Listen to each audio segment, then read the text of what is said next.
மத்தேயு எழுதிய சுவிசேஷம் 25ஆம் அதிகாரத்துல இன்னும் சில காரியங்களை நாம தியானிக்க வேண்டியிருக்கு. அன்னைக்கு இரவு நேரத்துல விடுபட்டதான அந்த வார்த்தைகளை கர்த்தர் நம்மோடு பேசுவார். Amen. Praise the lord. Hallelujah, hallelujah. கர்த்தருடைய நாமம் மகிமைப்படட்டும். வாசியுங்கள் 6ஆம் வசனத்தையும் 7ஆம் வசனத்தை யாராவது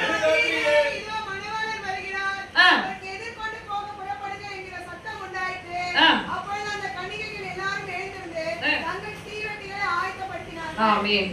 தகப்பன் ஜெபிப்பார். Price the lord. ஹல்லேலூயா. ஸ்தோத்திரம், ஸ்தோத்திரம், ஸ்தோத்திரம், ஸ்தோத்திரம். நன்றி கர்த்தாவே, ஸ்தோத்திரம். ஆண்டவரே, முதல் வாரம் ஆண்டவரே அப்பா, இது முதல் வார்த்தை நாங்கள் கேட்கிறோம் கர்த்தாவே. நீர் ஆசீர்வதிப்பீராக.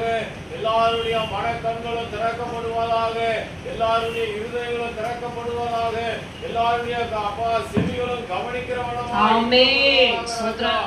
ஆண்டவரே, நீர் பேசுங்கப்பா, நாங்கள் கேட்கிறோம். Price the Lord. இருக்கிற ரகசியத்தை எங்களுக்கு வெளிப்படுத்தி கொடுங்கப்பா. ஆமென். தாழ்த்துகிறோம் ஆண்டவராய் இயேசு கிறிஸ்துவின் திருநாமத்தில் பிதாவே. ஆமென். ஹல்லேலூயா. மத்தேயு சுவிசேஷம் 25ஆம் அதிகாரத்தில் நடு ராத்திரியிலே இதோ மணவாளன் வருகிறார், அவருக்கு எதிர்கொண்டு போக புறப்படுங்கள் என்கிற சத்தம் உண்டாயிற்று. நடு ராத்திரியிலே. நடு ராத்திரி என்பதுதான் நமக்கு முக்கியமான நேரம். நல்ல டீப் ஸ்லீப்ல இருக்கும். எப்படி இப்பெல்லாம் எங்க தூக்கம் வருது? ஜோமன்றவங்களுக்கு கேட்டீங்களா தெரியும். 1 மணி முடியுதுங்க, 2 மணி முடியுது, அப்புறம் நாங்க எங்க தூங்குது? அப்படியே கண்ண மூடிட்டு காலையில எழுந்து வேலைக்கு போடுவோம். நம்ம தூக்கமே கிடையாது. ஹல்லேலூயா. ஆண்டவர்கிட்ட வந்துட்டீங்கன்னா உங்களுக்கு தூக்கமே இருக்காது. எப்பயுமே உங்களை விழித்திருக்கிறவர்களாகவே வச்சிருப்பார். ஆமென். எப்பயும் ஜாக்கிரதையாய் ஆயத்தமாய் உள்ளவர்களாய் கர்த்தர் நடத்துவார். நடு ராத்திரியிலே அப்படின்னு சொல்லப்படுகிறது. எதிர்பார்க்காத ஒரு நேரம், நல்லா உறங்குற ஒரு நேரத்துல இதோ மணவாளன் வருகிறார், அவருக்கு எதிர்கொண்டு போக புறப்படுங்கள் என்கிற சத்தம் உண்டாயிற்று. ஒரு சத்தம் கேக்குது. அந்த சத்தத்தை கேட்கறதுக்கு முதல்ல நம்ம அதற்கு ஆயத்தம் உள்ளவர்களா இருக்க வேண்டும். ஹல்லேலூயா. எல்லாருக்கும் சத்தம் கேக்குமா? உலகத்தாருக்கு கேக்குமா? கேக்குமா? உங்க வீட்லயே கர்த்தரை தேடாதவர்களுக்கு கேக்குமா? கேட்காது. அதான் இங்க சொல்ல வர. ஹல்லேலூயா. ஜெபத்திலே விழித்திருந்து தேவ சமூகத்திலே காத்திருந்து தன்னை கரைவிடாதபடி பாதுகாத்து கொண்டு கர்த்தருடைய வருகைக்கு என்று ஆயத்தமாய் இருக்கிறவர்களுக்கு என்ன பண்ணும்? அந்த சத்தம் கேட்கும். உலகத்தாருக்கு இந்த சத்தம் கேட்காது. மணவாளன் வருகிறார் அப்படி நடு ராத்திரில. நடு ராத்திரி அப்படின்னும் போது யாரெல்லாம் திருட கூட எத்தனை மணிக்கு வருவான்? நல்லா தூங்கிட்டு தான் வருவான். நல்லா பார்த்துட்டே இருப்பான். ஒருத்தரும் நடமாட இல்லாத நேரத்துலதான் அவன் என்ன பண்ணுவான்? வீட்டுல நுழைவான். அதனாலதான் 1 தெசலோனிக்கேயர் 5ஆம் அதிகாரத்திலே முதல் 2 வசனத்தை சீக்கிரமாய் வாசிங்கப்பா. 1 தெசலோனிக்கேயர் 5ஆம் அதிகாரத்துல 1-2 வசனம்.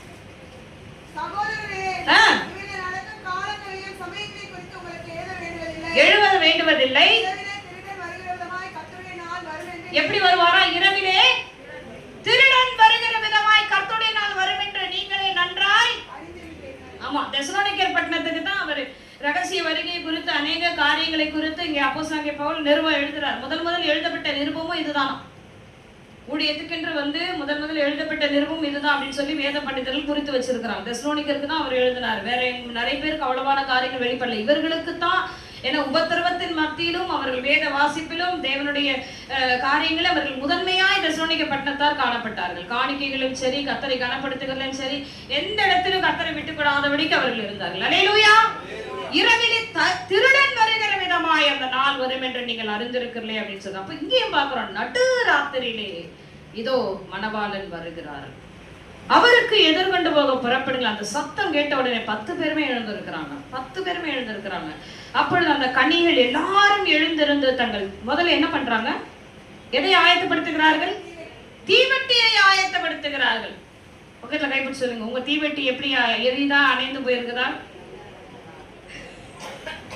கேட்கும் போது நமக்கு பயம் வரணும். கேளுங்க, பின்னாடி அப்பாவெல்லாம் கேளுங்க. அப்பா ஜாலியா உட்காந்துருக்காரு. கேளுங்க, உங்க தீவெட்டி எரியுதா, என்ன சேகரிச்சு வச்சிருக்கீங்களான்னு கேளுங்க. எல்லாரும் யாரையும் விடாதீங்க, கேளுங்க. இன்னொரு தடவை கேளுங்க, தீவெட்டி எரிஞ்சுட்டு இருக்குதா? ஹல்லேலூயா. முதல்ல உடனே அந்த சத்தத்தை கேட்ட உடனே அவர்கள் செய்த ஒரு காரியம் என்ன, கிரியைகள் என்னவென்றால் அவர்கள் தீவெட்டிகளை அவர்கள் ஆயத்தப்படுத்த ஆரம்பித்தார்கள். ஏன்னா இரவு முழுவதும் நடு ராத்திரி அந்த இரவு. அதனால அவர்கள் என்ன பண்றாங்க? வெளிச்சம் வேணுமே. நம்ம வீட்டுல கரண்ட் போயிட்டா கூட சில நேரங்கள் நம்ம என்ன பண்ண முடியாது, நடக்க முடியாது.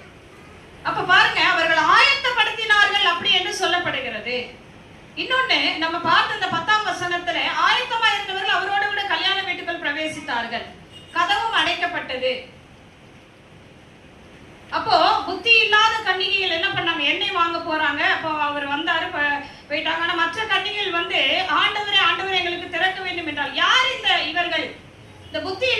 சிலர் யார் அப்படின்னா நல்லாதான் ஆரம்பத்துல ஆண்டவருக்காக ஊழியம் செய்தவர்கள் நல்லாதான் இருந்தாங்க.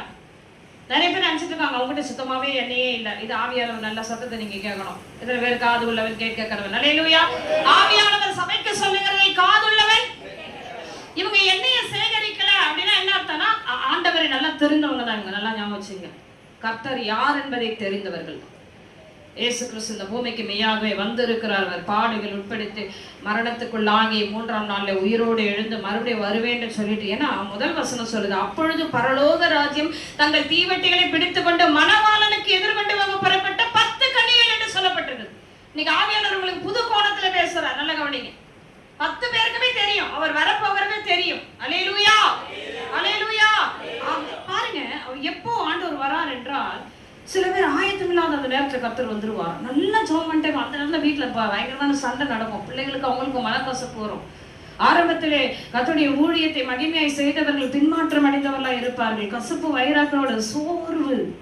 ஆண்டவர் நீண்ட நாளாய் அந்த சிறையிருப்பு மாற்றப்படாத பொழுது அவங்க எப்படி ஆயிடுவாங்க? இப்படி சோர்ந்து போயிடுவாங்க. இளைப்படைந்தவர்களாய் மாறிடுவாங்க. வேதனை உள்ளவர்களாய் மாறுவார்கள். எப்ப இந்த காலகட்டங்கள் நடக்கும், எப்ப இவங்க கைவிடாம பாட போறாங்க அப்படின்னு சொல்லி கேட்டீங்கன்னா, எப்ப இந்த காரியங்கள் நடக்கிறது என்றால் அவர்கள் சோர்ந்து போகிற நேரத்தில் மணவாளன் வருகிறார். இதுதான் பயங்கர கொடுமை. அதனால்தான் சொல்லப்படுகிறது, எப்பொழுதும் கர்த்தருக்குள்ளே சந்தோஷமாய் இருங்கள், விழித்திருந்து செவியுங்கள், ஜாக்கிரதை உள்ளவர்களாய் இருங்கள். லூக்கா சுவிசேஷம் 21ஆம் அதிகாரத்தில் 31ஆம் வசனத்தை வாசிங்க, சீக்கிரமாய் வாசிங்க பார்க்கலாம். லூக்கா சுவிசேஷம் 21.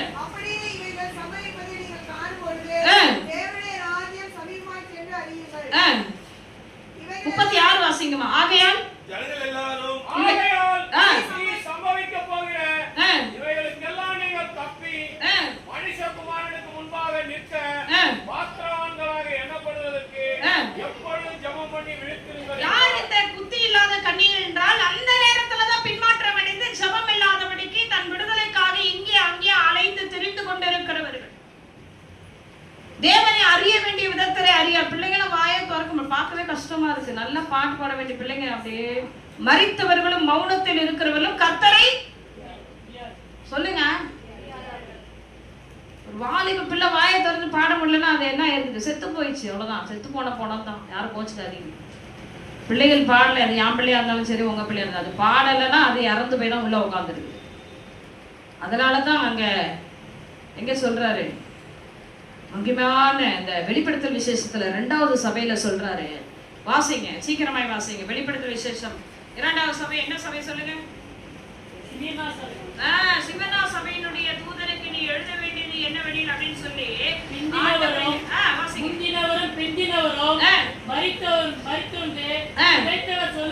சொல்லுகிறதாவது, உன் கிரியைகளையும் உன் உபத்திரவங்களையும் நீ ஐஸ்வர்யம் உள்ளவனாய் இருந்தோம் உனக்கு இருக்கிற தரித்திரத்தையும் தங்களை யூத என்று சொல்லியும் யூதர் அல்லாதவர்கள் கூட்டமாய் இருக்கிறவர்கள் செய்யும் தூஷணத்தையும் அறிந்திருக்கிறேன். தூஷணத்தை வந்த சிவனா சபையினுடைய பிள்ளைகள் எப்படி இருந்தாங்கன்னா உபத்திரவத்துல இருந்தாங்க. ஐஸ்வர்யம் உள்ளவனா ஆண்டவருடைய பார்வையில் எது ஐஸ்வர்யம் என்றால் நல்ல பரிசுத்தாவை பெற்று வரங்கள் பெற்று ஊழியம் செய்கிற பிள்ளைகள். ஆனா உலகத்தாருடைய பார்வையில் அவங்க எப்படி இருந்தாங்க? விடுதலை இல்லாதபடிக்கு, வீடு வாசல் இல்லாதபடிக்கு இருந்தவர்கள். அல்லேலூயா. ஒரு விடுதலை இல்லை, ஒரு வீடு வாசல் கிடையாது, எப்ப பார்த்தாலும் கண்ணீரும் வேதனையோடு கூட இருக்கிற ஒரு பிள்ளைகளா இருந்தார்கள். அப்போ இந்த சிவனா சபைக்கு சொல்றாரு, பயங்கரமான ஒரு கூட்டத்துக்குள்ளே நீ இருந்தாலும் அவர்கள் இப்ப சொல்லுகிற தூஷணத்தையும் நான் அறிந்திருக்கிறேன். நீ படப்போகிற பாடுகளை குறித்து எவ்வளவு வேணும்? இன்னைக்கு நம்ம பிள்ளைங்க நம்மளை கேட்கறாங்க, நீ ஆண்டவர் தேடி உனக்கு என்னமா நடந்துச்சு? நம்ம வீட்டுல பிரச்சனை தான் நம்ம அதிகமா இருக்குன்னு கேட்கறாங்களா இல்லையா? கேட்கறாங்க. கர்த்தரை தேடி உனக்கு என்னமா கிடைச்சதுன்னு. ஏன்னா அந்த சிறு பிராயத்திலிருந்தே அந்த குழந்தைகளுக்கு கிறிஸ்து யார், அவர் எப்படிப்பட்ட தேவன், உன்னை எப்படி ஆதி நாட்களை வழி நடத்தினார், அவருடைய கிரியைகள் உன் வாழ்க்கையில என்ன நடந்தது, உனக்கு என்ன அற்புத அடையாளங்களை அவர் செய்தார். இத பெற்றோர்கள் தன் பிள்ளைகளுக்கு சொல்ல மறந்ததுனால அவர் பிள்ளைகளுக்கு கிறிஸ்து யாருன்னு தெரியல. ஒரு தேவனுடைய பிள்ளை, ஆண்டவருடைய நாமம் தரிக்கப்பட்ட பிள்ளை, ஒரு விக்கிரக பிள்ளை அவன் விரும்புறானா, அப்ப அவனுக்கு என்ன தெரியல? நீ சொல்லல இயேசு யாருன்னு நீ சொல்லல, அவரோட கட்டளைகளை நீ சொல்லல, அவரோட நியாய பிரமாணத்தை சொல்லல, அவரோட உடன்படிக்கை என்னன்னு சொல்லல, அவர் எப்படிப்பட்ட தேவன் நீ சொல்லாததுனாலதான் அந்த பிள்ளை என்ன பண்ணுது? பாவம் செய்யுது. அந்த பிள்ளைங்க மேல தப்பு கிடையாது. ஆண்டவர் கேட்பார், நான் பிள்ளைகளை தப்பு சொல்ல மாட்டேன், ஒன்னதான் கேட்பேன், ஒன்னிடத்துலதான் நான் நியாயம் விசாரிப்பேன் நான். ஆண்டவர் சொல்றாரு. ஏன்னா நீ என்ன பண்ணல, என்னை குறித்து சொல்லல, நான் யாருன்னு நீ சொல்லல. இதைத்தான் அங்க நாளடைவிலே பாருங்க, இஸ்ரவேல் ஜனங்கள் 6 லட்சம் புருஷர்கள் வந்து பாத்தீங்கன்னா அடிமைத்தனத்திலிருந்து இஸ்ரவேலர்கள் கிளம்பி வரும் பொழுது வழியிலே அநேகர் ஊழியக்காரனாகிய மோசேக்கு விரோதமாய் ஆரோனுக்கு விரோதமாய் பயங்கரமா முறுமுறுத்து அங்கே பாதியிலே அவர்கள் அழிந்து போகிறார்கள். அழிந்து போனவருடைய பிள்ளைகளுக்கு கிறிஸ்துவ வழிநடத்தி வந்த தேவன் யாருன்னு சொல்லல. புரியுதுங்களா? சொல்லல, அவங்க சொல்ல மாட்டாங்க. அப்படியே போயிட்டே இருக்காங்க. எவனா இறந்துட்டானா அவன் மேல ஒரு 10,000 கல்லை தூக்கி போட்டுட்டு அப்படியே நம்மளே நீங்க பள்ளம் தோன்றலாம் அப்படிலாம் கிடையாது. அப்பெல்லாம் இறந்துட்டாங்கன்னா அப்படியே இப்படியே படுக்க வச்சு மேல கல்லு, ஆளுக்கு ஒரு கல்லை எடுத்து வச்சுட்டு போயிட்டே இருப்போம். அந்த உடம்பு என்ன பண்ணும், அதுல இருக்கு, ஆமா, அந்த மண் என்ன பண்ணும், 75 மூலக்கூறுகள் உள்ள அந்த நம்ம சரீரத்துல 75 மூலக்கூறுகள் ஆண்டவர் சொல்றாரு. அது பெரிய ஒரு அற்புதம். நம்ம சரீரத்துல 75 மூலக்கூறுகள் மண்ணுக்கு சம்பந்தமானது இருக்குதான். அதனாலதான் மண்ணிலிருந்து எடுக்கப்பட்டவன் நீ மண்ணுக்கே திரும்புவாய் ஆண்டவர் சொன்னார். அப்ப அவனை வச்சுட்டோம் அந்த சதையெல்லாம் அதை என்ன பண்ணிடும் சொல்லுங்க, என்ன பண்ணிடும், மென்னு தின்னுட்டு வெறும் எலும்புகள் தான் இருக்கும். இப்படிப்பட்ட எலும்புகள் இருந்த இடத்துக்கு தான் எசேக்கியேல் தீர்க்கதரிசி ஆண்டவர் கொண்டு போய் எலும்புகளை பார்த்து தீர்க்க தரிசனம் வரேன்னு சொன்னார் ஆண்டவர். சும்மாவே எலும்புகள் வந்துருமா? பூமியில வைங்க, ஒருத்தவங்களை புதைக்கிறதுக்கு போனா அதான் அந்த அம்மா இன்னும் அவங்க கட்டையே வேகலைங்க, தலையை தூக்குறாங்க, அப்படியே சதையோடு இருக்குது. ஏன்னா இடம் இல்லை, பள்ளம் தோண்டி இருந்தாதான் அந்த எலும்பை பார்க்க முடியும். ஆனா அந்நாட்களில் எலும்புகளை பார்த்து தீர்க்க தரிசனம் உரைச்சது எப்படின்னா, அப்படிதான் அவர்களா மறிச்சு போயிட்டாங்கன்னா பள்ளெல்லாம் தோண்ட மாட்டாங்க, அப்படியே அவனை படுக்க அதே இடத்துல அவங்க, ஏன்னா அவங்களோட பிரயாணம் தொடர்ந்து கொண்டு இருக்கிறபடினால் மரித்தவர் மேல கல்ல வச்சுட்டு அவங்க போயிட்டே இருப்பாங்க. இப்போ இங்க ஆண்டவர் சொன்ன சிவனா சபைக்கு பாடுகள், நீ படப்போகிற பாடுகளை குறித்து எவ்வளவு பயப்படாது அப்படின்னு சொல்றாரு. அவ பிள்ளைகளுக்கு அந்த பாடுகளை ஏற்றுக்கொள்ள முடியல. ஏன் தெரியுமா? நம்ம யாரும் அந்த தவறே சொல்ல முடியாது. நம்ம இருந்த இடங்கள் அந்த மாதிரி நமக்கு சொல்லல, நம்ம எதுவுமே சொல்றீங்க எனக்கு தெரியாது, அதனால ஆண்டவர் உங்களை தண்டிக்க மாட்டார். உன் பிள்ளைகளை ஆண்டவர் விடுதலையாக்குவார். எத்தனை பேர் ஆமேன்னு சொல்றேன்? இந்த சத்தியம் எனக்கு முதலே தெரிஞ்சுதான் என் பிள்ளைகளை அழகா நடத்தியிருப்பான் ஆண்டவர். எத்தனை பேர் சொல்றீங்க? ஆனால் சத்தியத்தை அறிந்தோம் நிறைய பேர் சொல்லாம இன்னைக்கு நிர்விசாரமா ஒவ்வொரு ஆவிக்குரிய சபையில இருந்துட்டு தான் வராங்க, இங்க வந்திருக்காங்க. ஆனா இன்னும் பிள்ளைகள் பழைய பாவ பழக்கத்திலே இருப்பார்கள். ஆனால் அங்கே ஆண்டவர் என்ன பண்ணுவார், பிள்ளைகளை ஒப்பு கொடுக்கிற ஒரு சூழ்நிலைகள் வந்துவிடும். நல்லா தெரிந்து கொள்ளுங்க பிரியமானவர்களே. இங்கே சிவனா சபையினுடைய காரியங்கள் இப்படி இருக்கிறது. எபேசு சபையை பார்க்கும் பொழுது ஆதியில் இருந்த அன்பை விட்டு விட்டார்கள் என்று சொல்லப்பட்டிருக்கிறது. பெர்கமு சபையை பார்க்கும் பொழுது பிசாசுகள் இருக்கிற, சாத்தான் இருக்கிறதான அந்த எல்லைகளுக்குள்ளதான் நீ இருக்கிற. கோயில் பக்கத்துல உனக்கு வீடு இருக்குது, எல்லாம் இருக்கு, நீ அங்கதான் இருக்கிற. ஒரு ரத்த சாட்சியா மறிச்சு இருக்கிறோம், அதை பார்த்து கூட நீ என்ன மறுதளிக்கல, அதை பத்தி எனக்கு பிரச்சனை இல்லை. ஆனா நீ விக்கிரகங்களுக்கு படைக்கப்பட்டவளை புசிக்கிறாய். விக்கிரகங்களுக்கு படைக்கப்பட்டவளை என்ன பண்ற? நீ நிறைய பேர் சோத்திரம் பண்ணி சாப்பிடலாம், ஒண்ணும் பிரச்சனை. சோத்திரத்தினால ஆண்டவர் என்ன பண்ண சொன்னாரு சொல்லுங்க? சோத்திரத்தினால பரிசுத்தமாக்கப்படும் என்று சொல்லி நம்மளே பசியா இருக்கோம், பொங்கல் வந்து சாப்பிடுவோம், தீபாவளிக்கு முறுக்கு அதிர்ஷ்டம் எல்லாம் வந்திருக்கு. நல்லா கவனிங்க பிரியமானவர்களே, அது ஆண்டவர் அருவருக்கிறார். இந்த பெர்கமு சபையினுடைய பிள்ளைகள் அப்படி செய்தார்கள். தியத்திரா சபையை பார்க்கும் பொழுது இங்க ரொம்ப கொடுமை, எப்படி வேணா இருக்கலாம் அப்படின்ற ஒரு தீர்க்க தரிசன வார்த்தை அவர்களுக்கு கடந்து வருகிறது. சமாதானமே இல்ல, வீட்டுல புயல் அடிக்குது, நான் உங்ககிட்ட போங்க சமாதானம் சொல்லி அனுப்ப முடியுமா? அந்த புயல் அடிக்கிறதுக்கு காரணம் உனக்கு என்ன, ஏன் உன் வீட்டுல புயல் வந்தது என்பதை வெளிப்படுத்துகிறது தான் பரிசுத்த ஆவியானவர். கரங்களை தட்டி கர்த்தருடைய நாமத்தை நல்ல உற்சாகமாய் கரங்களை தட்டி கர்த்தருடைய நாமத்தை மகிமைப்படுத்தும். அதான் ஆண்டவர் சொன்னார் எரேமியா தீர்க்கதரிசன புத்தகத்துல, சமாதானமே அந்த குடும்பத்துல இல்லாத இருந்து உனக்கு சமாதானம் சமாதானம் என்று சொல்லுகிற தீர்க்கதரிசிகளுக்கு ஐயோ! பாவத்தையும் நீதியையும் நியாயத்திற்கும் கண்டித்து உணர்த்துகிற பரிசுத்த ஆவியானவர் இருக்கிற அந்த இடத்துலதான் உனக்கு மகளை இதனாலதான் இது நடந்தது, நீ உபவாசம் பண்ணி ஜெபம் பண்ணி நான் அதை கிளியர் பண்ணிடுறேன் வழியையும் காண்பிக்கிறார் இந்த பரிசுத்த ஆவி. நீ நல்ல ஜெபம் பண்ணி சோத்திரம் பண்ணு மழை, வீட்டுல தண்ணி நல்ல ஜெபம் பண்ணி தள்ளி நான் உலாவுவேன், பாளையத்தில் உலாவும்போது உன் பிள்ளைகளை தொடுவேன்ட்டார். எப்படிப்பட்ட ஆலோசனைகளா அவர் கொடுக்கிறார். கரங்களை தட்டி கர்த்தருடைய நாமத்தை மகிமைப்படுத்துவோம். அல்லேலூயா. இந்த தியத்திரா சபையினுடைய இடத்துல அதுதான் நடந்தது. எப்படி வேணா இருக்கலாங்க, அதெல்லாம் ஒண்ணும் இல்லைங்க. வந்து மன்னிப்பு கேட்டுங்க, ஒன்னும் பிரச்சனை இல்லைங்க, வந்து மன்னிப்பு கேளுங்க.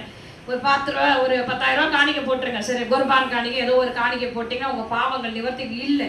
பாவத்துக்காக ஒரே தரம் மறித்த அந்த கிறிஸ்துவனுடைய அந்த காரியங்களை நான் மறுபடியும் பாவம் செய்வேன், ஆனால் அவரை சிலுவையை அறையும்படி ஒப்பு கொடுக்கணும். அப்ப எனக்கு அதிக ஆக்கினை தீர்ப்புண்டு.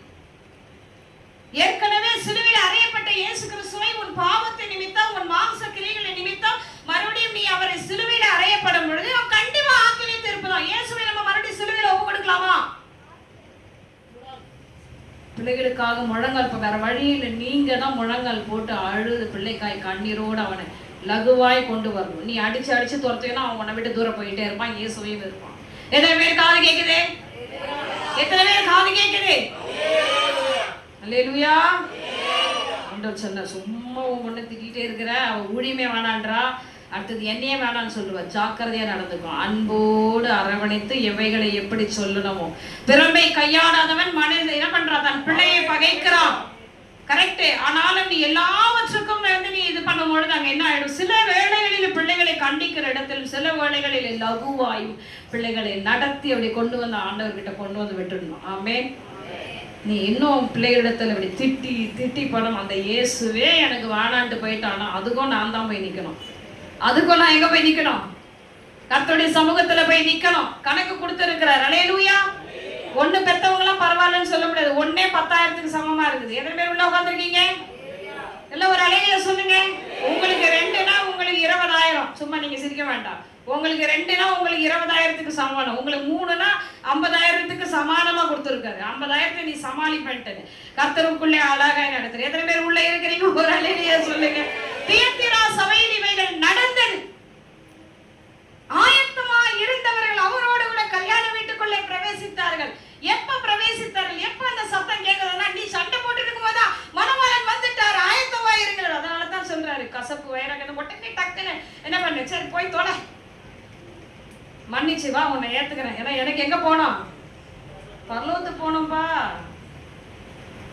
பரலோகம் தான் எனக்கு முக்கியம். ஒன்னும் பிரச்சனை கிடையாது. உன்கிட்ட சண்டை போட்டு எனக்கு என்ன நடக்க போகுது? என்னுடைய ஆத்மாவை நான் கரைப்படுத்தி கொள்ளுவேன். பரிசுத்தம் உன்னை மன்னிச்சுட்டேன் போ. ஏன்னா எனக்கு உன்னை காட்டில எது பெருசு?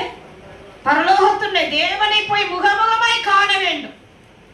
ஆண்டவர் வருகிற நாளிகளே இந்த புத்தி இல்லாதவர்கள் என்ன பண்ணாங்க? செபம் இல்லாதபடிக்கு தங்களுடைய ஆண்டவர் எப்படிப்பட்ட தேவன் என்று அறிந்தும் அந்த பின்மாற்றம் அடைந்து பின்னாடி போய் செபம் இல்லாம தேவ சமூகத்துக்கு வராதபடிக்கு அவர்கள் தூரமாய் விலகி இருக்கிற நேரத்திலே மணவாளன் வருகிறார். அவர்கள் கைவிடப்பட்ட சூழ்நிலைகளே இருக்கிறார்கள். பிரியமானவர்களே, ஜாக்கிரதையா இருப்போம். அடுத்தது இன்னும் ஒரு சபையை இங்க பாக்குறோம்.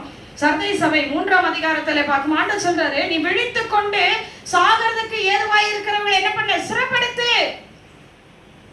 நீ எப்படி இருக்கிற சொல்லுங்க? உயிர் உள்ளவன் என்று சொல்லி நீ செத்தவனாய் மாறிக்கொண்டு இருக்கிறாய் என்று சொல்றார் சர்தை சபையில.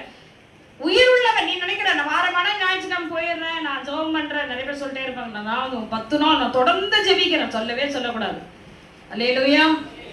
நீ அந்த வசனத்தை வாசினா தெரியும். சர்தை சபையின் தூதனுக்கு நீ எழுத வேண்டியது என்னவெனில், தேவனுடைய 7 ஆவிகளையும் 7 நட்சத்திரங்களையும் உடையவர் சொல்லுகிற உன் கிரியைகளை அறிந்திருக்கிறேன். நீ உயிர் உள்ளவன் என்றும் பெயர் கொண்டிருந்தும் செத்தவனாய் இருக்கிறாய். ஆண்டவருடைய பார்வையில் எப்படி இருக்க? பைபிள் வசனம் சொல்லுங்க, நான் சொல்ல. மரித்தவர்களும் மௌனத்தில் இருக்கிறவர்களும் கர்த்தரை. அப்ப ஒருத்தன் துதிக்கலாம், அவன் எப்படி இருக்கிறான்? இறந்து போயிருக்கிறான். அந்த ஆவிக்குரிய வாழ்க்கையில பிள்ளைக்கு மரணம் இருக்கு. சோர்வுகள் தான் பிள்ளைகளுடைய நாவுகள் கட்டப்பட்டிருக்கும். நீங்க தான் அந்த பிள்ளைகளை லகுவாக்கி ஜெபம் பண்ணுப்பா. சும்மா ஜெபம் பண்ணு. ஒரு நாளைக்கு எப்படியும் ஒரு 60 தடவையாவது கெட்சிக்கிட்டு சொல்லுங்க, ஜெபம் பண்ணுமா, ஜெபம் பண்ணுமா, ஜெபம் பண்ணுமா, சோத்திரம் பண்ணுமா, சோத்திரம் சொல்லி சொல்லி வாயே ஒலிக்குது. சொல்லலைன்னா அவர்கிட்ட போய் நிற்கணும். சொல்லிதான் அவனை வேற வழி கிடையாது. சொல்லணும், பிள்ளைகளை கொண்டு வா, மாமா கர்த்தரை தேடி இரவு நேர ஜெபத்துல உட்காரு, சோத்திரம் பண்ணு, ஜெபம் பண்ணு. ரொம்ப சந்தோஷம். ஜோயல் ஜாமிஸ் வந்து டெய்லி உட்காரோம். ஆனால் பிள்ளைக்கு தானே கரங்களை தட்டுங்க, கரங்களை தட்டி கர்த்தரை நான் பார்க்குறேன், பேரை பார்த்துட்டு தான் இருக்கிறேன். வாரியாடு இந்த குழந்தைங்க குட்டி பசங்க. இன்னைக்கு அவங்க அப்பா ஊருக்கு போறதுக்கு ஆண்டவர் ஆயத்தப்படுத்தினா இந்த 3 பிள்ளைங்க தான். எழுந்து நில்லுங்க 3 பிள்ளைகளும். சோத்திரம் பண்ணி முடிச்சாங்க. அத்தையே நாங்க சோத்திரம் பண்ணிட்டோன்றாங்க. 1000 சோத்திர பலி பிள்ளைங்க உட்கார்ந்து படைக்குது. எல்லா ஜெபம் எல்லாம் கரங்களை தட்டி கர்த்தருடைய நாமத்தை மகிமைப்படுத்துவோம். அல்லேலூயா. ஏன் இப்படி உட்கார வச்சாலும் இவங்க 3 பேரால தான் நீங்க எல்லாம் மாட்டினீங்க. நல்லா ஞாபகம் வச்சுங்க. எதுக்காக உங்களை எல்லாம் முடிச்சு போட்டாங்கன்னா இவங்க 3 பேரால தான். இவங்க 3 பேர் அவங்கள ஜெபிக்க விடாம இவங்க ஒரே தொல்லை பண்றாங்க. ஆண்டவர் பார்த்தார், நீ அவங்கள என் மகள் ஜெபிக்கிறத நீ தொல்லை பண்றியா, நீயும் உட்காருட்டாரு. எத்தனை பேர் உள்ள இருக்கிறீங்க? ஒரு அலையிலேயே சொல்லுங்க, ஒரு அலையிலேயே சொல்லுங்க. உன் சோதனை எனக்கு வரணும்னா உனக்கு எது தடையா இருக்கோ அதையே நான் மாத்தி தொலைவேன் ஆண்டவர். ஆமென். அல்லேலூயா, அல்லேலூயா. உன் பிள்ளைங்க இன்னைக்கு அப்படிதான் ஆண்டவர் உட்கார வச்சிருக்காரு. அவங்களால தான் நீங்க அப்புறமா சண்டை போட்டுங்க, உங்களால தான் நாங்க நைட்ல உட்கார்றோமா அப்படின்ட்டு. ஆனால் செபிக்கிறது நிமித்தம் ஆண்டவருடைய சமூகத்திலே நன்மை உண்டு. சாகிறதுக்கு ஏதுவானவைகளை நீ சிறப்படுத்த சொல்றாரு. நீ விழித்துக் கொண்டு சாகிறதுக்கு ஏதுவானவைகளை சிறப்படுத்த உன் கிரியைகள் தேவனுக்கு முன்பாக நிறைவுள்ளவைகளை காணவில்லை அப்படின்னு சொல்றாரு. சர்தை சபையை பார்த்து நான் பாக்குறேன், நீ நினைச்சிட்டு இருக்கிற நீ ஃபுல்ஃபில் ஆயிட்டு இருக்க, நீ இல்ல மகளே நீ குறைவுகளோட இருக்கிறாய் அப்படின்னு சொல்லி ஆவியானவர் சர்தை சபையை பார்த்து சொல்றாரு. அல்லேலூயா. ஆகையால் நீ கேட்டு பெற்றுக்கொண்ட வகையை நினைவு கூர்ந்து அதை கை கொண்டு மனம் திரும்பு. ஆதியில நம்ம கேட்டோம்ல, விடுதலையை கொடுங்கப்பா, எனக்கு ஜீவனை கொடுங்க, மந்திரக்கட்டுல இருந்து விடுதலையாக நம்ம கேட்கறோம்ல, அது அப்புறமா மறந்து போயிடுறோம். அதுக்கப்புறமா ஆண்டவர் சொல்றார், நீ சாக வேண்டியவன், உன்னை இன்னைக்கு உயிரோட வச்சிருக்க, நீ கேட்டதை நீ நினைவுல வச்சு மனம் திரும்பு. நிறைய உடன்படிக்கைலாம் பண்ணுவோம். அப்பெல்லாம் நிறைய பேர் வந்து குழந்தை இல்லாதவங்க சொல்லுங்க, இந்த குழந்தை உனக்கு தான் ஆண்டவரே, உனக்கு தான், எனக்கு ஒரு குழந்தை கொடுத்தீங்கன்னா ஆண்டவரை ஏமாத்தி வாங்குவாங்க. ஆனாலும் அந்த குழந்தைங்க எப்படி வணங்க, நல்லா டான்ஸ் ஆட வச்சு ரீல் எடுத்து ஆண்டவர் பார்த்துட்டு இருப்பார். அப்படியா, நல்லா ஆட வைப்பார், நல்லா ஆடட்டும், நல்லா ஆட, இன்னும் வேற என்ன பாட்டு இருந்தா நல்லா ஆட வைப்பார். நான் ஏன் சொல்றேன்னா, இந்த வசனம் தான் உங்ககிட்ட பேசுது. கர்த்தரிடத்துல கேட்டுக்கொண்ட பிள்ளையை கர்த்தருக்கேற்ற சிக்ஷையிலே வளர்க்க வேண்டும். எதை வேறு புரியுது? அல்லேலூயா, அல்லேலூயா. ஆரம்பத்தில் நம்ம சபைக்கு வந்து ஒரு பிள்ளை எடுத்து சொல்லிட்டு, வாடாப்பா சினிமாட இன்னைக்கு எல்லாம் அங்கே வைக்காதப்பா, வாட்ஸ்அப்ல வாடாப்பா, போட்டோவில் போட்டோ போட இல்லாத ஒரு வசனையாவது போடுப்பா, ஏதாவது போட. அப்போ ஒரு அம்மா சொன்னாங்க, அவனை விட்டுருங்க, அவனா திருந்தும். அப்படியா அவனை எப்ப திருந்துவான்? கைவிடப்படுவாய். இயேசு கிறிஸ்துவோட வருகையில நீ கைவிடப்படுவாய், கைவிடப்பட்டு போவாய். அவ்வளவுதான். ஒண்ணுங்களை கிளியரா இருக்குது. நேத்து ஒரு மிஸ் வந்தாங்க, விக்டரி ஸ்கூல்ல இருந்து ஒரு மிஸ் வந்தாங்க என்ன பாக்குறதுக்கு. வாக்குத்தத்தம் கொடுத்த உடனே, என்ன இது கதவு மூடிட்டீங்க, நீங்க என்ன நினைச்சிருக்கீங்க, ஏன் கதவு மூடிட்டீங்க என்கிட்ட சண்டை போட்டாங்க. என்னப்பா எல்லாம் மொழிகிறீங்க? மணவாளன் வந்து விட்டார், ஆயத்தமா இருந்தவர்கள் அவரோடு கூட கல்யாண வீட்டுக்கு பிரவேசித்தார்கள், கதவு என்கிட்ட கேக்குறாங்க, எவ்வளவு தைரியத்தை நீங்க கதவு மூடுவீங்க, அது எப்படி கதவு மூடுவீங்க? நான் சொன்னேன், நீங்க என்ன கேக்குறீங்க? இதாங்க கடைசி காலம், ஆண்டவர் வரப்போகிறார். ஆயத்தமா இருந்தவங்க போனோடனே அவ்வளவுதான். எத்தனை பேர் உள்ள வர்றவங்க முடிஞ்ச உடனே என்ன பண்ணிடுவான்? லாக் பண்ணிடுவாங்க, அவ்வளவுதான். ஹல்லேலூயா, ஹல்லேலூயா. சண்டை போட்டாங்க, எப்படி நீங்க கதவை மூடுவீங்கன்னு. கதவை நான் மூடல, கதவை மூட போகிறவர் சீக்கிரமாய் வந்து கொண்டு இருக்கிறார், சீக்கிரமாய் வருகிறார். பக்கத்துல இருந்து கைப்பிட்டு சொல்லுங்க, ஆயத்தமாகுவோம், தேவ சமூகத்துக்கு போய் சேருவோம், பூமியில் உள்ள பாடுகள்லாம் போதும். ஆமே. குழந்தைகளை லகுவா நடத்தி பிள்ளைகளை கொண்டு வந்துருங்க. கெஞ்சி கொஞ்சி எப்படியா கொண்டு வாங்க. சில இடங்களை அடிங்க, சில இடங்களை கொஞ்சி பிள்ளைகளை கொண்டு வந்துருங்க. ஆண்டவர் பத்தி நல்ல வேலைக்கு சொல்லுங்க. பிள்ளைங்க பைபிள் படிக்கல, அதனாலதான் தெரியல. ஆண்டவர் அவங்களை கோச்சிக்க மாட்டாரு, உங்களை தான் கேட்பாரு, என் பிள்ளைய நீ படிக்க வைக்கல, ஏன் சத்தியத்தை பிள்ளைகளுக்கு சொல்லல, ஏன் பிள்ளைகளுக்கு சத்தியத்தை நீ சொல்லல, நீ உட்கார்ந்து இருந்த இடத்துல நீ ஏன் சொல்லல, நான் உன்னிடத்துல பேசுறேனே, உன் பிள்ளைக்கு ஏன் மறைச்ச, உன் பிள்ளை கேட்டதெல்லாம் நீ வாங்கிடுவியா? இதுக்கு அப்படிதான் செய்யறாங்க. லட்சக்கணக்கில் பிள்ளைகளுக்கு பைக் வாங்கி கொடுக்குறான். அப்ப என்ன பண்றான் அவன்? ஃப்ரெண்ட்ஸ் கூடயும் சுத்துவான். முதல்ல நீங்க தெரிஞ்சுக்கணுங்க, உங்களோட வீக் பாயிண்டே அதுதான். பிள்ளைகளுக்கு எது தேவையா இருந்தா, ஐபோன் வேணாலும் தலைமணி அடிக்கணும், எந்த போனும் கிடையாது. எத்தனை பேர் உள்ள இருக்கிறீங்க? ஒரு அல்லேலூயா சொல்லுங்க. அல்லேலூயா, அல்லேலூயா. பூமியில உன்னை கொஞ்சம் உயர்த்தி வைக்கிறார்னா ஊழியங்களை தாங்கும்படி, குறைவுள்ளவர்களை நீ கவனிக்கும்படி தான் உனக்கு அந்த பணம். உன் பிள்ளைக்கு மட்டும் கிடையாது. எத்தனை பேர் ஒத்துக்கிறீங்க? ஒரு அம்மா ஒத்துக்கவே மாட்டாங்க, அதெல்லாம் கிடையாது, எனக்கு தான், எங்க அப்பாவோட சொத்தம் எனக்கு, எல்லாமே எனக்கு தான் இல்ல கிடையாது. ஆண்டவர் சொல்றாரு, உன் மேல உனக்காக கொடுக்கல, அநேகருக்காக உனக்கு கொடுத்துருக்கேன். உன் தம்பிங்க எவ்வளவு அழகான சாட்சி சொன்னாரு. இந்த 10 வருஷத்துல என்னை தாங்கின சகோதரிகளுக்காக, 2 சகோதரிகளுக்காக கரங்களை தட்டி கர்த்தருடைய நாமம். எந்த யாருமே செய்ய மாட்டாங்க. லோன் போட்டு 10 லட்சம் யாரும் கொடுக்க மாட்டாங்க. எத்தனை லட்சம், 1 லட்சம் கூட லோன் போட்டு கொடுக்க மாட்டாங்க. வீட்டுக்காரர் குடஞ்சி சாவடிச்சு தலையில தொங்க விட்டு அடிப்பாங்க. கர்த்தர் உங்களை ஆசீர்வதிப்பார். தகப்பன் தாயினுடைய சாணத்தில் நீங்கள் செய்தபடியால் உங்களுக்கு கிரீடத்திலே ஆண்டவர் ஒரு முத்தை வச்சிருக்கார். கண்டிப்பா இருக்கு. ஆண்டவர் சொல்ற, இந்த சிறியவர்களுக்கு எதை செய்தீர்களோ அதை எனக்கே செய்தீர்கள். எத்தனை பேர் ஆமென் சொல்றீங்க? தடை செய்வோம், பிள்ளைகள் தடை செய்யும், கணவன் மனைவிக்குள்ள பிரச்சனை, பிள்ளைகள் தடை செய்யும், கணவன் தடை செய்வோம், மனைவி தடை செய்வாங்க. ஆனா ஆண்டவர் எனக்கு என்ன சொன்னாரோ அதை நான் செய்வேன், அவ்வளவுதான். கர்த்தருடைய வார்த்தைக்கு கீழ்ப்படிவேன். அல்லேலூயா. ஆண்டவர் சொல்லுகிறார், நீ கேட்டு பெற்றுக்கொண்ட வகையை நினைவு கூர்ந்து அதை கை கொண்டு மனம் திரும்பு. நீ விழித்திராவிட்டால் இந்த இடத்துல சொன்ன மறுபடியும் நான் திருடனை போல உன்மேல் வருவேன், நான் வரும் வேலையை நீ அறியாதிருப்பாய் என்று சபையின் தூதனுக்கு ஆண்டவர் சொல்லுகிறார். அங்க என்னாச்சு? எங்க புத்தி இல்லாத கன்னிகளுக்கு தெரியல கர்த்தர் எப்ப வருவார்னு தெரியல. அதனாலதான் அவங்க உடனே பாருங்க, இப்ப எல்லாம் 10 பேருமே எழுந்திருந்தாங்கல்ல, தீவெட்டிகளை அவர்கள் ஆயத்தப்படுத்தல. இப்பதான் அவங்களுக்கு தெரிஞ்ச, ஐயோ தீவெட்டிகள் அணைந்து போகுது, எண்ணெய் இல்லாம இருக்கிறோம் என்று சொல்லி அவர்கள் மனவிசனப்படுகிறார்கள். எத்தனை பேர் இருக்கிறீங்க? ஒரு அல்லேலூயா சொல்லுங்க. கர்த்தருடைய நாமம் மகிமைப்படுவதாக. அடுத்தது, ஆனால் இந்த பிலதெல்பியா சபைக்கு ஆண்டவர் ஒரு குறையும் சொல்லல. நான் விரும்புகிறேன் என்னுடைய மனவாட்டி திருச்சபை பிலதெல்பியா சபையை போல இருக்கணும். ஆண்டவரே இல்ல ஒரே ஒரு ஆமென் தான் வருது. பிலதெல்பியா சபை மாதிரி இருக்கணும். நீங்க வந்து சிவன்னா சபையை கேட்டுறாதீங்க. சிவன்னா சபை வந்து பாடு போட்டுக்கிட்டே இருப்பாரு. 10 நாளைக்கு உபத்திரப்படு. சிவன்னா சபையை போல என்ன வசனம் கொடுத்தாரு? 8ஆம் வசனம், உன் கிரியைகளை அறிந்திருக்கிறேன், உனக்கு கொஞ்சம் பலன் இருந்தும் என் நாமத்தை நீ மறுதலியாதபடிக்கு என் வசனத்தை கை கொண்டபடினாலே உனக்கு திறந்த வாசலை கூட்டவே முடியாது. நிறைய பேர் என்ன பண்ண, ஊருக்கு போயிட்டு நான் எதனா ஒன்று செஞ்சுட்டு வந்துடுவேன், அதுக்கப்புறமா பார்த்துக்கலாம். ஆண்டவருடைய கண்கள் பார்த்துக்கிட்டே இருக்கு. சொல்றாரு, என் வசனத்தை எங்கெல்லாம் நீ மறுதளிக்கிற, என் நாமத்தை எங்கெல்லாம் மறுதளிக்கிறன்னா விக்கிரகத்துல இடத்துல. அவங்க கோயில்ல கல்யாணம் வச்சிருப்பாங்க, நீ கோயிலுக்கு போவ. யாராவது இறந்துருப்பாங்க, நீ திதி செலுத்துவ. எத்தனை பேர் புரியுது? என் ஃப்ரெண்டுக்காக நான் கோயிலுக்கு போறேன். எத்தனை பேர் பசங்களும் கோயிலுக்கு போறீங்க? யாரும் கோயிலும் போவாதீங்க. கிறிஸ்துக்குள்ளே நீங்க அவர்களை நடத்துங்க. ஏசப்பா நல்லவருப்பா. ஒன்றும் இல்லை, கோயிலுக்கு போறதால நமக்கு எந்த இதுவும் கிடையாது. ஆனால் நம்முடைய வழி வேறு. ஆண்டவர் நம்ம வேறு பிரிச்சு. பன்னிக்குட்டிகளுக்கும் ஆட்டுக்குட்டிகளுக்கும் வித்தியாசம் இருக்கு. ஆமென். எத்தனை பேர் ஆட்டுக்குட்டிகளா இருக்க விரும்புகிறீர்கள்? ஒரு அல்லேலூயா சொல்லுவோம். லவோதிக்கேயா சபைக்கு வருகிறார். யார் இந்த லவோதிக்கேயா சபை? நான் சொல்லப்பட்ட இந்த கைவிடப்பட்டவர்கள் யார் என்றால் லவோதிக்கேயா சபை உள்ளவர்களாக இருந்தார்கள். ஏனென்றால் அவள் குளிரும் இல்லை அனலும் இன்றே வெதுவெதுப்பாக இருந்தார்கள். நைட்டு 10 மணிக்கு ஃபுல்லா பிரேயர். அதுக்கப்புறமா சொல்லுங்க, அதுக்கப்புறமா காலையில இருந்து சாயந்தரம் வரைக்கும் ஜாலியா டிவி பார்த்துட்டு நல்ல சினிமாக்கள் எல்லாம் பார்த்து பாட்டெல்லாம் பார்த்து நல்லா டான்ஸ் ஆட்டு 10 மணிக்கு அப்படியே உட்காந்து ஜோமி ஆண்டவர்.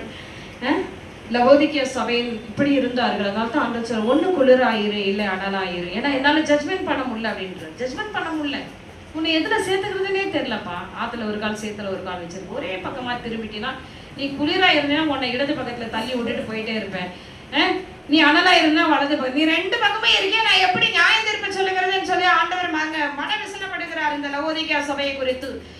ஆனாலும் பாருங்க பிரியமானவர்களே, இவர்களை பார்த்து இப்படி இருக்கிறபடினால் உன்னை என் வாயில் என்று வாந்தி பண்ணி போடுவேன் அப்படின்னு சொல்லுகிறார். நீ நிர்பாக்கியம் உள்ளவன், பரிதவிக்கப்படத்தக்கவனும், தரித்திரனும், குருடனும், நிர்வாணிமாய் இருக்கிறதை அறியாமல் நான் ஐஸ்வர்யவான் என்றும் துறவிய சம்பளன் என்றும் எனக்கு ஒரு குறைவில்லை என்று சொல்லுகிற லவோதிக்கேயா சபையில என்ன நினைச்சாங்க? எனக்கு ஒரு குறைவில்லை, நான் நல்லா இருக்கிறேன் அப்படின்னா அவங்களுக்கு உலக ஆசீர்வாதம் எல்லாமே இருந்ததுன்னா ஆவிக்குரிய ஆசீர்வாதம் பரிசுத்த ஆவி இல்லை. யாரெல்லாம் பரிசுத்த ஆவி பெற்றிருக்கீங்க? கை தூக்குங்க. உங்களுக்காக ஆண்டவர் நாமத்தை மகிமைப்படுது. என்னம்மா சும்மா இருக்கீங்க?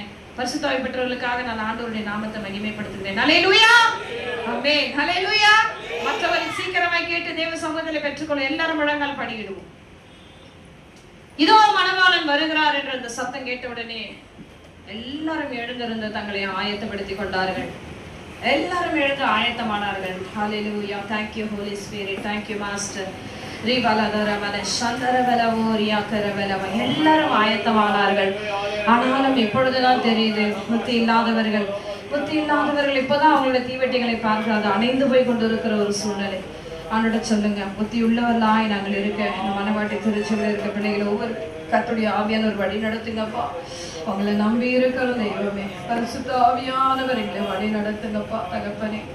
அந்த முதல் ஆண்டவரை ஓய்வு நாள் ஆராதனையில அப்பா அந்த 7 சபைகளுடைய கிரியைகளை, பிலதெல்பியா சபையினுடைய காரியங்கள் எங்களுடைய ஆலயத்துல காணப்படணும் ஐயா. ஆமா ஆண்டவரே, தீங்கு நாளிலே கூட நான் உன்னை விடுவிப்பேன்னு சொல்லிதான் பிலதெல்பியா சபைக்கு நீங்க சொல்லி இருக்கிறீங்க ஆண்டவரே ராஜா. அப்படிப்பட்ட ஒரு கிரியைகள் இந்த சபையிலே காணப்படட்டும். கர்த்தர் ஒவ்வொரு பிள்ளைகளை ரத்த கொட்ட வசரத்துக்குள்ளே மூடி மறைத்துக் கொள்ளுங்க. தொடர்ந்து வழி நடத்துங்க. இரவு நேர ஜபங்களை நீங்க மகிமைப்படுத்தக்கிற ரகசியங்கள் வெளிப்படட்டும். எல்லாரும் கரங்களை தட்டி கர்த்தருடைய நாமத்தை மேம்படுத்தும். நம்மோடு இடைப்பட்டபடினால் எல்லாரும் உற்சாகமாய் ஹல்லேலூயா. Thank you Holy Spirit. Thank you Master. ஆமென், ஆமென், ஆமென். எழுந்திருந்து கர்த்தருக்கு என்று காணிக்க படைப்போம்.